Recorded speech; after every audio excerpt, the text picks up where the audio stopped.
Posse de Ceci Barbosa Campos, na Academia Municipalista de Letras de Minas Gerais, AMOMIG.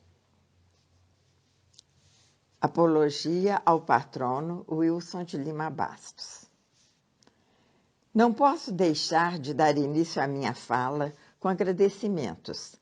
Agradecimento por estar vivendo este momento especial de ingresso numa instituição cultural tão conceituada como a MUMIG.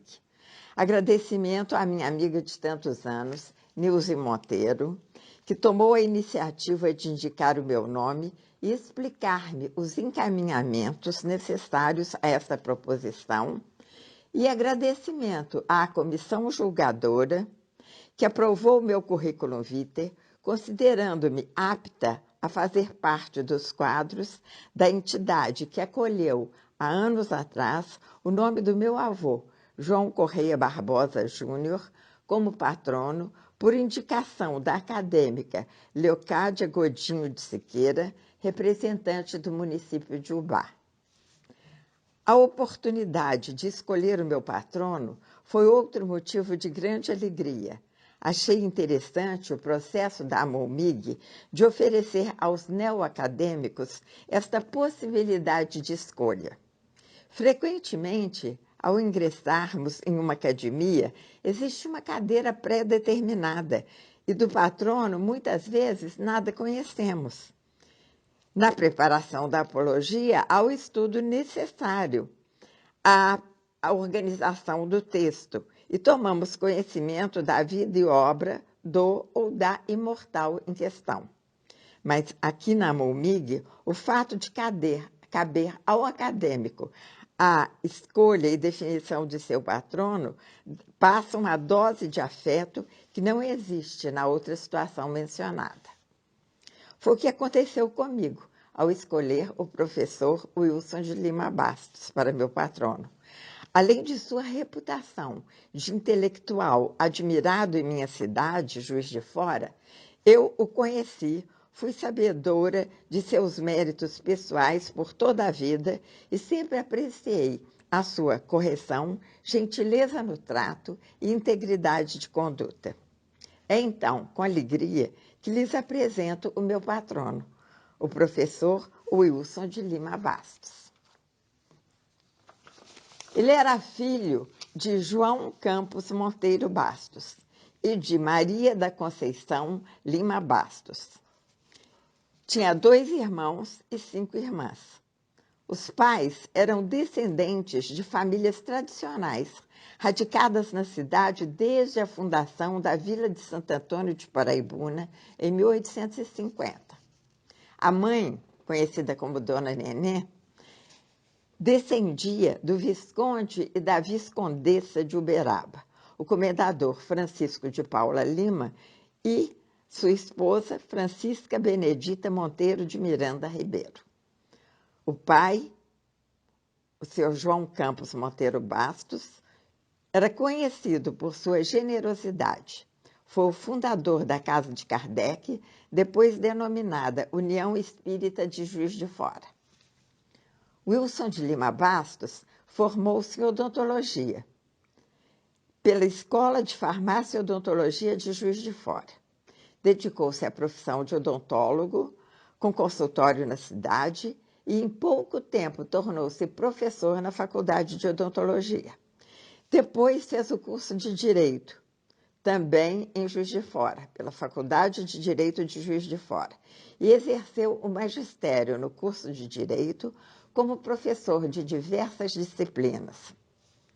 Nesta ocasião, sua vocação de escritor já se manifestara, tendo publicado o primeiro livro em 1953, o Hortos Conclusos, livro de poemas. Com aptidões variadas e extremamente versátil, inteligente e talentoso, desenvolveu o dom da escrita por toda a vida, chegando a publicar cerca de 70 livros. Eu consegui listar no anexo que deixei aqui, junto à minha fala, no anexo eu consegui listar 65 livros publicados, em gêneros diversos. Além de poemas, ele escreveu contos, crônicas, romances, biografias e ainda relatos de viagens e memórias.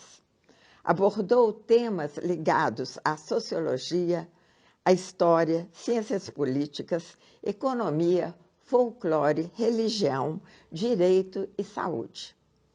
Sua vocação artística ultrapassou a forma escrita, indo além da literatura, e revelou-se como pintor e musicista. Tocava piano e violoncelo, chegando a integrar os quadros da Orquestra Sinfônica de Juiz de Fora. Dedicou-se grandemente ao magistério e foi professor nas faculdades de Odontologia e de Direito, que eu já citei anteriormente, e também foi professor na Faculdade de Educação e na Faculdade de Filosofia e Letras.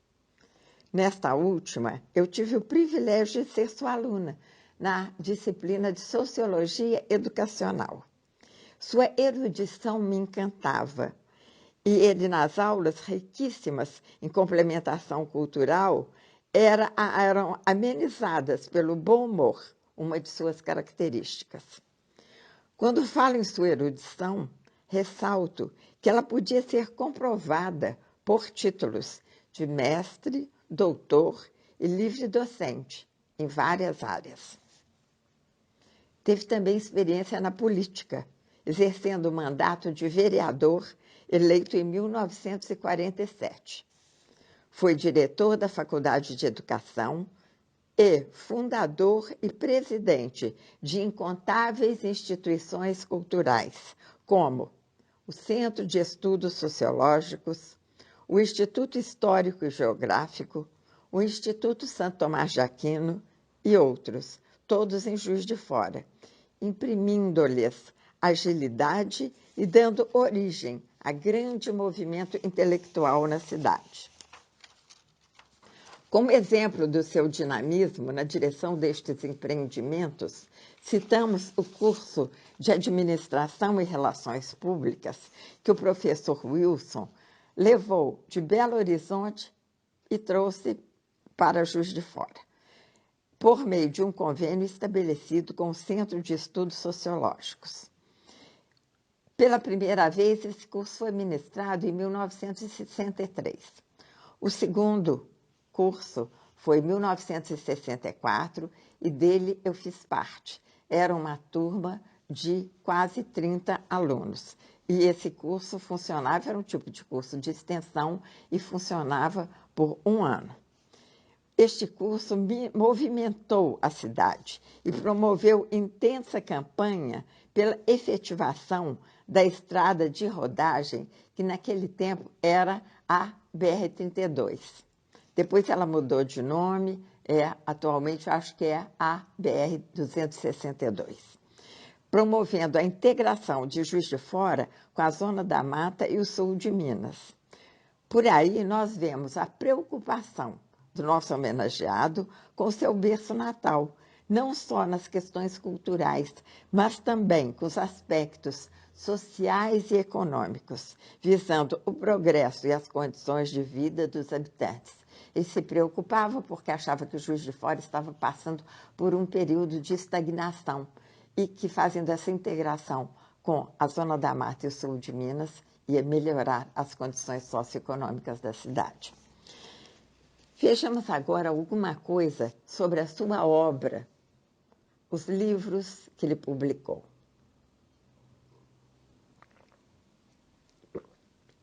Essa obra é muito extensa. Eu falei que são quase 70 livros publicados. Faremos alguns comentários sucintos em que procurei selecionar gêneros variados. Da sua obra poética, destacamos Hortos Conclusos, que foi o primeiro livro de poemas, de 1953. Depois foi Rosa Mística, em 1962. Dois Tempos, 1979.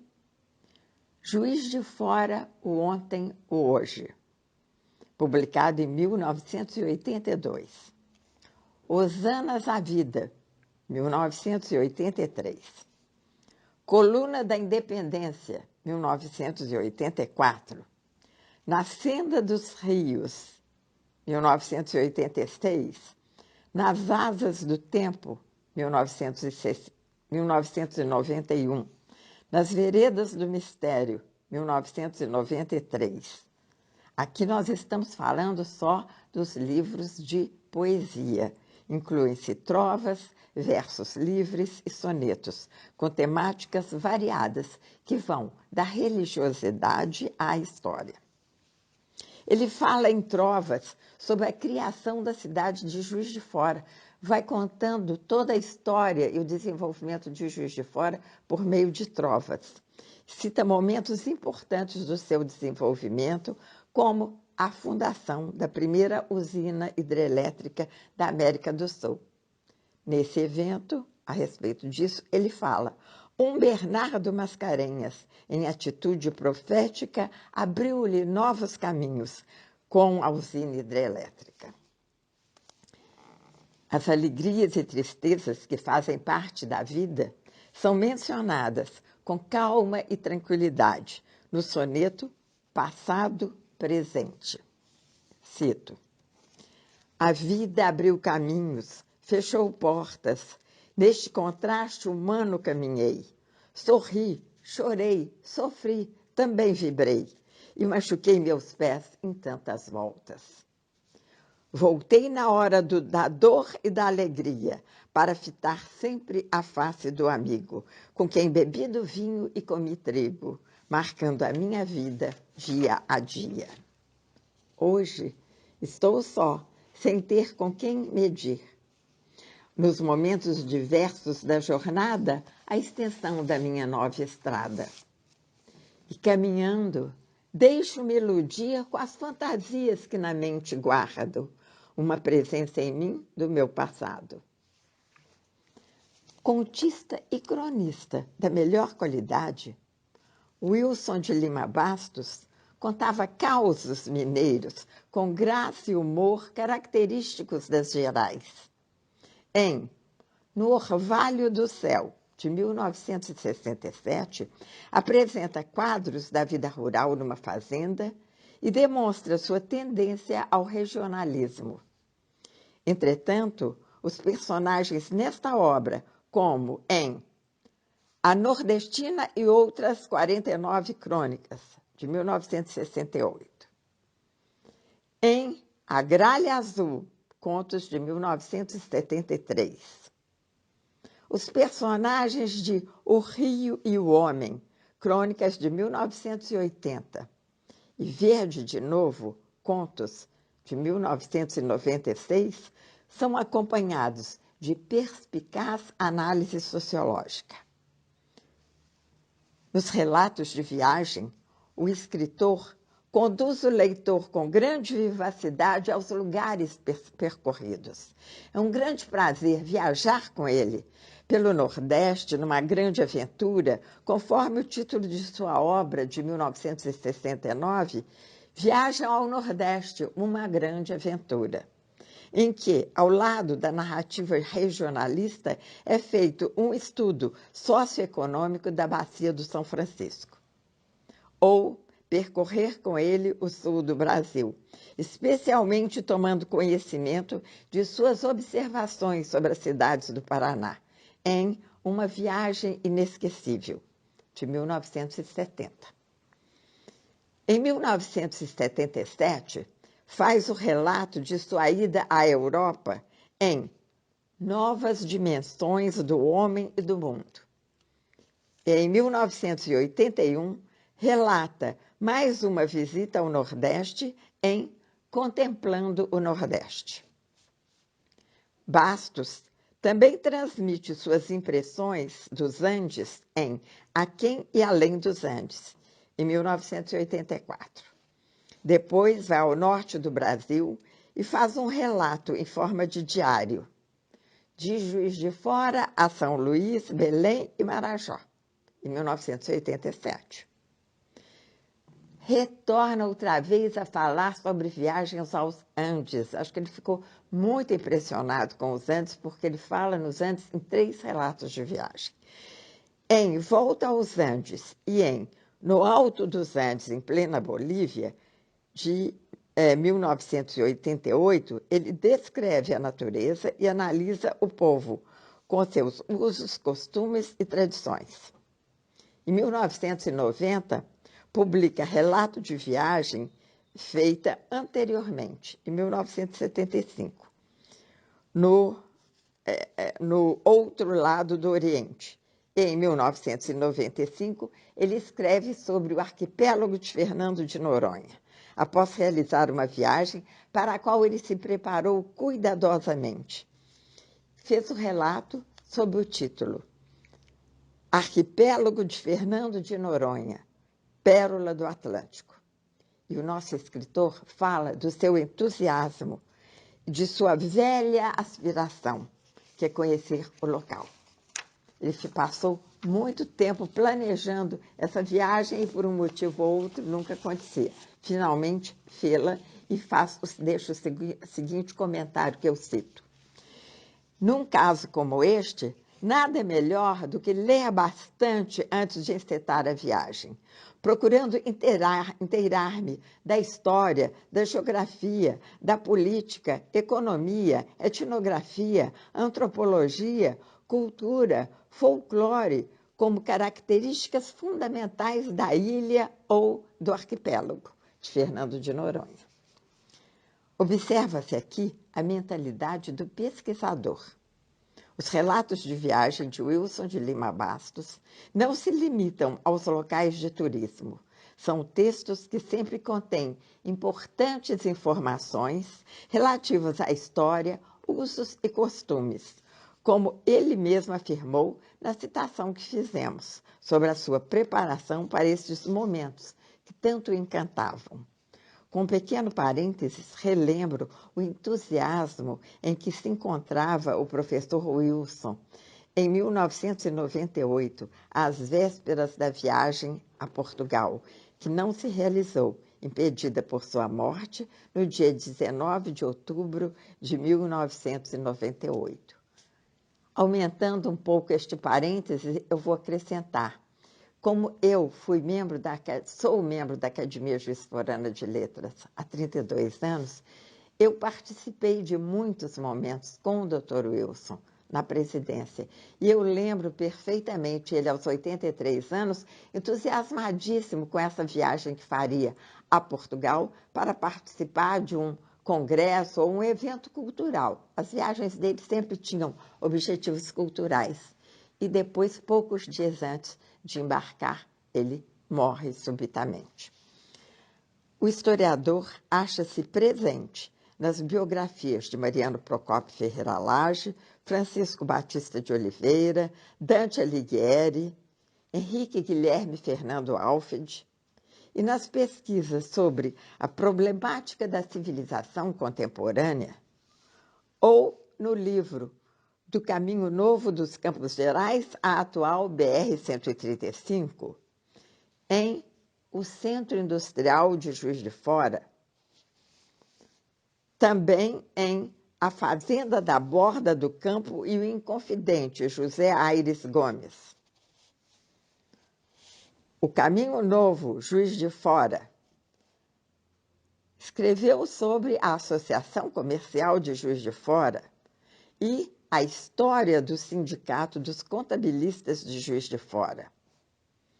Também sobre a microrregião do Vale do Paraibuna e Guararapes, uma epopeia. O Caminho Novo, a espinha dorsal de Minas Gerais, que estava no prelo por ocasião de seu falecimento em 1998. Então, vejam a preocupação que ele tinha com tudo que acontecia na cidade. Ele acompanhava a cidade de Juiz de Fora, as suas atividades, o seu desenvolvimento, sob vários ângulos, e deixava o registro. Escreveu e publicou ainda inumeráveis livros, monografias e discursos sobre sociologia e folclore, memórias, romances, teorias políticas e economia, que constam do anexo a esta apologia. Gostaria ainda de me referir aos romances escritos por Wilson de Lima Bastos. 4 deles foram sobre o ciclo do café na Zona da Mata de Minas Gerais. E ainda escreveu a Revolução no Vale Encantado, que é uma crítica aos maus tratos com os animais e o descuido com o meio ambiente. Isso antes até da Eco 92, ele já tinha essa preocupação bastante grande. Porque esse livro, A Revolução no Vale Encantado, ele publicou em 1985. Então, ele já mostrava essa grande preocupação com a defesa dos animais e do meio ambiente. Falando sobre os romances do ciclo do café, que são documentos históricos. O primeiro deles foi publicado em 1976, Na Sombra das Aroeiras. Recebeu o prêmio Joaquim Nabuco da Academia Brasileira de Letras em 1978. Paralelamente a uma história de amor, o livro é um documento sobre a formação histórico-social de Juiz de Fora e refere-se a acontecimentos nacionais que têm influência na formação da cidade. O segundo romance do ciclo do café, na Zona da Mata Mineira, foi Sob o Sopro da Esperança, publicado em 1977 e agraciado com a premiação da Universidade Federal de Juiz de Fora. O autor mescla informações históricas e narrativas folclóricas. Retrata costumes regionais e tipos brasileiros. Em 1983, surgiu o terceiro romance do ciclo do café, intitulado No Vale da Promissão. Neste, o foco são as campanhas abolicionistas e republicanas, numa importante propriedade agrária do então distrito de Simão Pereira, que depois passou à cidade. Naquele tempo, pertencia a Juiz de Fora. Este romance também foi premiado no concurso nacional Copla Vem de Literatura em Goiás, em 1991, com a menção honrosa cum laude. O autor ainda escreveu um quarto romance, referindo-se ao ciclo do café, em 1987, intitulado A Morte de Zé Zeferino, em que apresenta costumes típicos da região, palavras e expressões locais. Fora do ciclo do café, o professor Wilson publicou, em 1985, aquele a que eu me referi, Revolução no Vale Encantado, em que é evidente a intertextualidade com a obra Animal Farm, do escritor inglês nascido na Índia Britânica, George Orwell, pseudônimo de Eric Arthur Blair.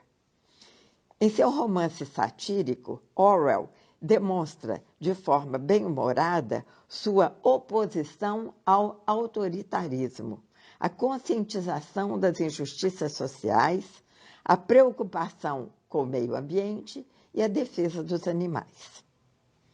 A obra é escrita sob a forma de fábula. Os personagens são animais e a história encerra um ensinamento. Os animais se rebelam contra a exploração de seu trabalho e os maus tratos. A primeira tradução apareceu no Brasil em 1974. Então, o Dr. Wilson escreveu esse livro mais ou menos 10 anos depois de ter aparecido a tradução no Brasil, com o título A Revolução dos Bichos.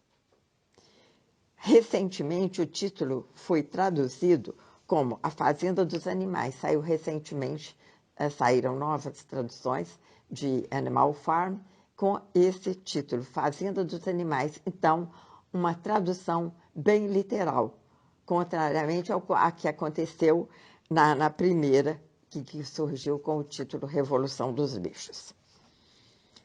A Revolução no Vale Encantado, paródia escrita por Wilson de Lima Bastos em 1985, também é apresentada sob a forma de fábula, com diferenças da obra inspiradora pelo protagonismo dos cavalos sobre os porcos. Na obra de George Orwell, os protagonistas eram porcos. Primeiro aparece rapidamente um porco mais velho, que já estava próximo da morte, o Major. Ele fala alguma coisa sobre a necessidade de reação dos animais maltratados e morre pouco depois. e assume então a liderança dois outros porcos, que eram o Napoleon e o Snowball. Snowball, bola de neve. O Dr. Wilson usa como protagonistas os cavalos. Então, abandona os porcos e vai usar os cavalos. E o líder dos cavalos vai ser o cavalo branco. Coincidentemente, um dos porcos líderes era o Snowball, que era um porco chamado Bola de Neve, né? Então, ele inclui, além dos cavalos, ele faz a inclusão de elementos típicos da nossa mineiridade. Maior preocupação com a ecologia e participação dos indígenas, que se solidarizam com os animais. Então, tem todas essas características próprias que não confundem essa inspiração, a intertextualidade com o plágio. A Fazenda dos Animais foi a obra inspiradora, mas com características completamente diferentes. Cada capítulo do Dr. Wilson termina com uma trova, em que se evidencia a verve do professor. O cavalo branco incita os bichos à revolução, fazendo um retrospecto sobre a introdução dos equinos no Brasil, trazidos pelos portugueses. Diz que aqui se aclimataram magnificamente e se tornaram molas mestras do desenvolvimento. O cavalo branco cita isso com grande entusiasmo. Tiveram um desempenho importante em momentos cruciais da história do Brasil, pois foi montado em um deles que Dom Pedro proclamou a independência do Brasil, assim como Marechal Deodoro na proclamação da República. Entretanto, lamenta o cavalo branco, os tempos mudaram e eles passaram a ser tratados com desprezo e cocheiras sem conforto. E o capítulo termina com a trova. Se os homens não querem paz, entremos logo na guerra. Só vence quem é capaz de mostrar que é uma fera. Os capítulos seguem com a participação de vários animais. Há lugar para o boi, a vaca, a paca, a capivara e até para as borboletas. No último capítulo, chegam os índios, com apetrechos de guerra, cocares belíssimos e a nudez atenuada pelas cores vibrantes espalhadas por seus corpos. Os indígenas têm um porta-voz, pois, como pertencem a tribos diferentes, era necessário que um falasse por todos, recaindo a escolha em um que falava tupi-guarani, que era a língua da maioria, possibilitando o trabalho da intérprete, Arara Azul, que pediu a ajuda da gaivota. Cito a fala do representante dos indígenas, que é extremamente atual. No momento que nós estamos com tantas ações, tanta preocupação com a situação dos indígenas no Brasil, né?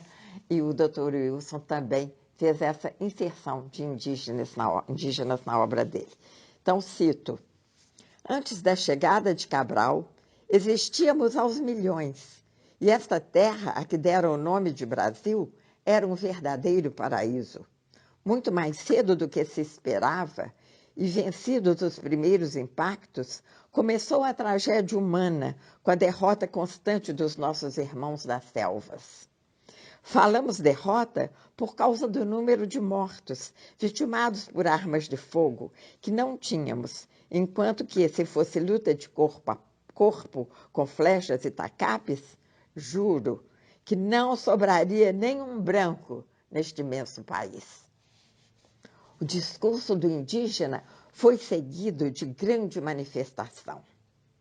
Cito: patadas, bater de asas e muito vozerio da plateia foram modos de entusiástico aplauso à grande mensagem dos irmãos índios, diz o Dr. Wilson. Entusiasmados, os animais fazem um círculo ao redor do cacique e de seus companheiros e juntos entoam a trova. Pelos vãos, pelos desvãos, unidos como num todo, com índios nossos irmãos, lutaremos com denodo. Tanto a obra de Orwell como a de Bastos têm início a partir de um sonho. No escritor inglês, é o sonho do porco major, o líder idoso que pouco tempo depois morre, após haver plantado a semente da reação. Em Revolução no Vale Encantado, há um narrador que, no primeiro capítulo, anuncia um sonho que teve e ao qual pretende retornar, dando início à história dos animais. Então, ele diz que vai procurar entrar em alfa e vai ficando sonolento e cai novamente num sono profundo, retornando ao seu sonho. Considerações finais.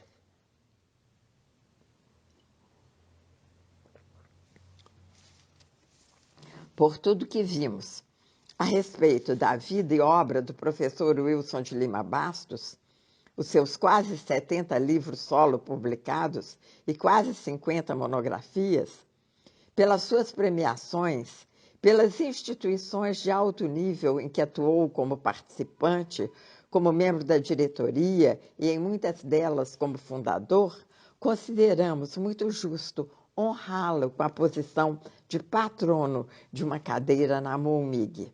Sinto-me muito feliz pela oportunidade de homenagear este mecenas de Juiz de Fora, que dedicou sua vida aos estudos e à divulgação da cultura.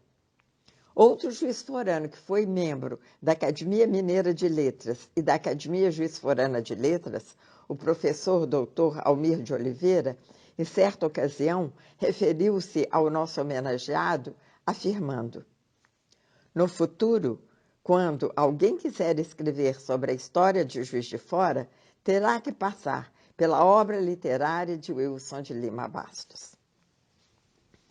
Agradeço comovida a querida amiga Nilce Monteiro pela minha indicação a esta casa, da qual faz parte o meu avô, João Correia Barbosa Júnior, e agradeço aos membros da diretoria, avaliadores do meu nome e da escolha do meu patrono, especialmente aos amigos Ângela e Marzo, confreira e confrade de tantas academias, e a Silvana, acadêmica da MOMIG, que tive o prazer de conhecer no nosso encontro para a entrevista no dia 18 de junho.